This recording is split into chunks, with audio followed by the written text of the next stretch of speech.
بسم اللہ الرحمن الرحیم۔ السلام علیکم۔ حکایت ایک یہودیہ عورت کی جس نے حبیب خدا صلی اللہ علیہ وآلہ وسلم کو خواب میں دیکھا۔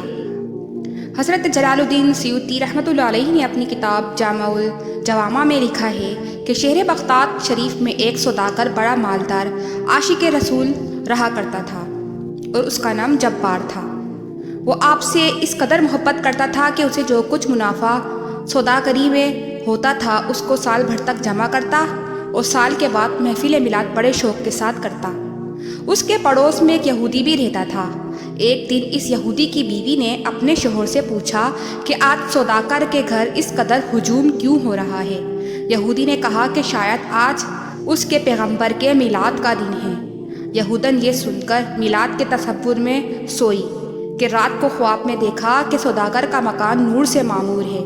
پھر یکایک کیا دیکھتی ہے کہ ایک سواری اس شان و شوکت سے آئی کہ دیکھنے والے دنگ ہو گئے۔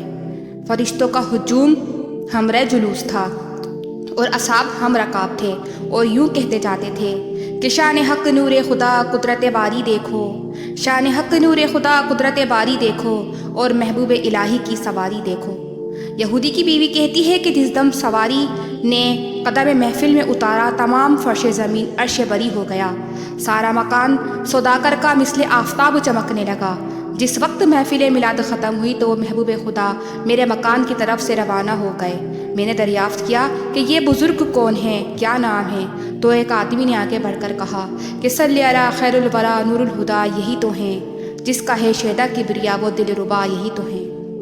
جس وقت یہودی کی بیوی نے ہمارے نبی پاک کا نامی اور اس میں گرامی سنا، فرط عقیدت سے بے قرار ہو گئی، نہایت ادب سے سلام عرض کیا اور رونے لگی اور عرض کی کہ گو میرا غیر دین ہے، مگر اے خاتم المرسلین، بے شک آپ رحمت للعالمین ہیں۔ حضور آپ آج کہاں تشریف لے گئے تھے؟ فرمایا کہ تیرے پڑوس میں جو سوداگر رہتا ہے آج ہم اس کے ہاں مہمان تھے۔ یہودی کی بیوی نے التجا کی کہ حضور مجھے بھی مشرف با اسلام فرمائے۔ ہمارے بادشاہ سلطان الانبیاء نے ہاتھ بڑھایا اور کلمہ طیبہ اشہد اللہ الہ الا اللہ محمد رسول اللہ پڑھایا۔ جس وقت صبح کو یہودی کی بیوی خواب اس طرح سے بیدار ہوئی، فوراً میلاد کا سامان کیا۔ یہودی نے اپنی بیوی سے پوچھا کہ یہ کیسی خوشی ہے؟ یہودی کی بیوی نے تمام خواب کا احوال کچھ اس طرح کہا کہ نبی پیارے احمد مجتبیٰ مجھے اپنا جلوہ دکھا گئے، نبی پیارے احمد مجتبیٰ مجھے اپنا جلوہ دکھا گئے، وہ مہکتی پیارے لباس میں کہ مکان سارا بسا گئے۔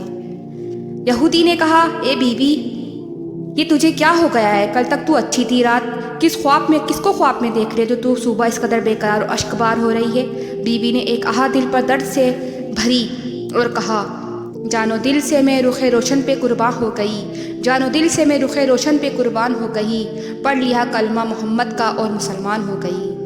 یہودی نے کہا اے بی بی تو سچ کہتی ہے، رات کو میں نے بھی پیغمبر خدا صلی اللہ علیہ وآلہ وسلم کو خواب میں دیکھا کہ وہ تجھ کو کلمہ توحید پڑھا رہے ہیں اور وہ مجھے بھی بلا رہے ہیں۔ بس میں بھی قدم بوس ہوا اور کلمہ لا الہ الا اللہ محمد رسول اللہ پڑھا۔ تو تو کلمہ پڑھ کر مسلمان ہو گئی، تو تو کلمہ پڑھ کر مسلمان ہو گئی، صدقہ اس نور خدا پر میری بھی جا فدا ہو گئی۔ اور میاں بیوی ذوق و شوق سے کچھ اس طرح کہنے لگے کہ نگاہ لطف کے امیدوار ہم بھی ہیں، نگاہ لطف کے امیدوار ہم بھی ہیں، لیے ہوئے یہ دل بے قرار ہم بھی ہیں۔ سبحان اللہ۔